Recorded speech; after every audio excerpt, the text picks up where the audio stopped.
Baiklah, selamat pagi teman-teman, selamat pagi Ibu. Baiklah, perkenalkan nama saya Evi Mirianti, saya dari kelompok 6.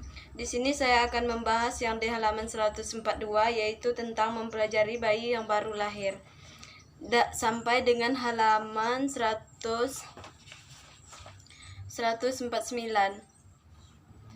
Baiklah, yang pertama mempelajari bayi yang baru lahir. Mempelajari yang baru lahir adalah kulit bayi sangat terasa lemah dan lembut. Bayi dilingkupi oleh cairan yang membuatnya terlindung dan tetap hangat. Yang selanjutnya pertumbuhan dan perkembangan fisik pada saat bayi. Pertumbuhan dan perkembangan fisik pada masa bayi. Pada saat lahir, bayi memiliki kepala yang sangat besar dibandingkan dengan bagian tubuh yang lainnya. Ini maksudnya adalah yakni kira-kira 1/4 dari panjang tubuhnya dibandingkan dengan kepala orang dewasa yang kira-kira hanya 1/7 dari panjang tubuhnya. Sebagai orang tua, Anda pasti sudah paham bahwa berat dan tinggi badan bayi menggambarkan kesehatan dan pertumbuhan yang sangat diperlukan. Yang selanjutnya, refleks dapat dibagi menjadi 3, yaitu refleks mengisap, refleks mencari, refleks moro. Yang pertama, refleks mengisap. Refleks mengisap ini merupakan ketika bagian atas atau bagian langit-langit mulut bayi disentuh. Bayi akan mulai mengisap. Refleks mengisap mulai muncul saat usia 32 minggu kehamilan dan menjadi sempurna saat usia 36 minggu kehamilan. Oleh karena itu, bayi biasanya belum bisa mengisap dengan baik. Yang kedua, refleks mencari.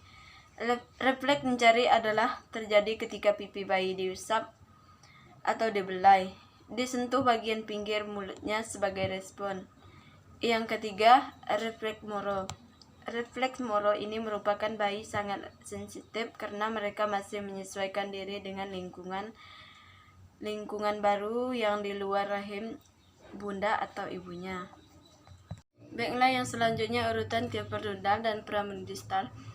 Cephalocaudal merupakan pertumbuhan di mana pertumbuhan tersebut selalu dimulai dari atas kepala, dilanjutkan dengan pertumbuhan fisik yang mencakup yang besar, berat, serta perkembangan orang tubuh. Ini merupakan manusia pada dasarnya pasti mengalami pertumbuhan dan perkembangan. Pertumbuhan dan perkembangan ini merupakan proses perubahan fisik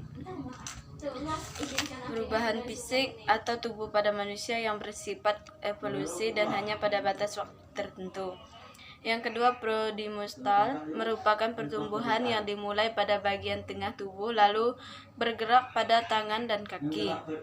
Ini contohnya adalah kematangan awal kendali otot batang tubuh dan lengan dibandingkan dengan tangan dan jari. Baiklah, yang selanjutnya keterampilan motorik kasar dan motorik halus. Yang pertama, keterampilan motorik kasar merupakan bayi dapat mengangkat kepalanya dari posisi tengkurap. Ini merupakan gerakan besar yang dilakukan oleh anak dengan menggunakan otot besar seperti lengan, kaki, dan badan. Umumnya, gerakan lebih luas dan energetik merangkap, berjalan, berlari, dan melompat termasuk ke dalam motorik kasar. Yang selanjutnya, keterampilan motorik halus. Keterampilan motorik halus adalah pada saat lahir. Mereka memiliki banyak komponen penting yang kelak menjadi gerakan lengan, tangan, dan jari. Ini merupakan fisik yang melibatkan otot-otot kecil yang mana gerakan lebih menuntun koordinasi mata dan tangan.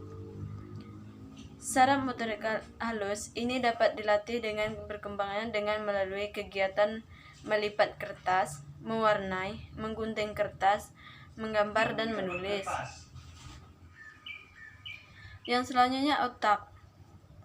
Otak merupakan ketika bayi berjalan, berbicara, berlari, menggoyang-goyangkan, mainan yang dapat bernyanyi, tersenyum, dan mengenturkan dahi. Perubahan-perubahan dan dalam otaknya sedang berjalan. Ini maksudnya adalah mengatur dan mengkoordinasi sebagai besar gerakan perilaku yang berfungsi tubuh seperti detak jantung, tekanan darah, keseimbangan cairan tubuh dan suhu tubuh. Yang selanjutnya, keadaan bayi. Berikut ini salah satu kemungkinan skema klasifikasi yang menggambarkan 7 keadaan bayi. Yang pertama, tidur nyenyak. Bayi berbaring tidak bergerak dengan mata tertutup. Ini maksudnya adalah tidur merupakan hal yang penting bagi bayi. Mendampingi bayi yang sedang tidur nyenyak mungkin menjadi kegiatan yang menyenangkan, terutama bagi mama yang baru melahirkan. Yang kedua, tidak teratur, bayi sangat sedikit bergerak. Tidak teratur, bayi sangat sedikit bergerak. Ini adalah bayi yang tidak bisa tidur. Itu merupakan salah satu gejala kurang sehat, atau dia merasa capek dan tidak bisa tidur nyenyak daripada bayi yang sehat.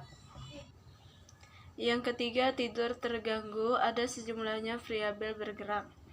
Ini merupakan sejak lahir hingga tumbuh dewasa, tentu dibutuhkan waktu istirahat.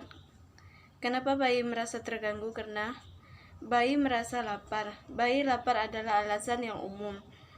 Bayi susah tidur atau terganggu dalam malam hari. Bayi baru lahir membutuhkan susu dari ibunya.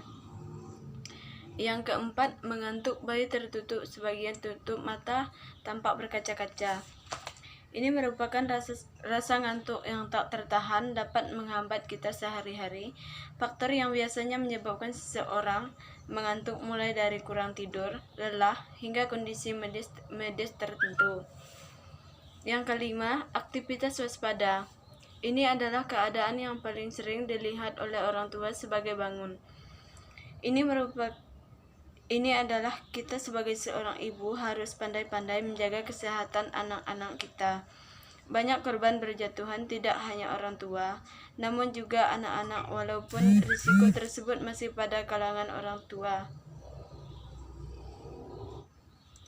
Yang keenam, waspada pada terfokus ini terlihat pada anak-anak yang lebih tua.